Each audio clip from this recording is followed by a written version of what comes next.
Dans le cadre de la séance plénière du Parlement européen cette semaine, les députés français du groupe ID se trouvent confrontés à des propositions de directives et des règlements visant à modifier l'organisation du marché de l'électricité au sein de l'Union européenne.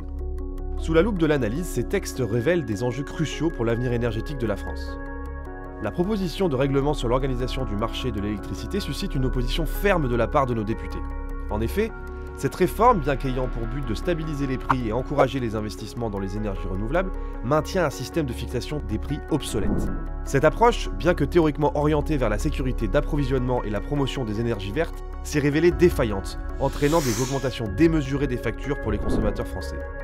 Pourtant, une réforme radicale du système de fixation des prix, mettant l'accent sur le coût réel de production, est nécessaire pour garantir une transition énergétique juste et équilibrée.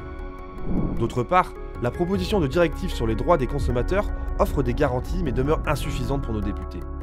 Si elle promet l'interdiction des coupures d'électricité pour les clients vulnérables et des mécanismes de protection en cas de crise, elle ne propose pas de mesures concrètes pour contenir les prix et protéger les consommateurs français des hausses injustifiées. Ainsi, nos députés ont choisi de s'abstenir sur cette proposition, exprimant ainsi leur demande d'une protection plus solide des intérêts des citoyens français face aux réalités du marché de l'électricité.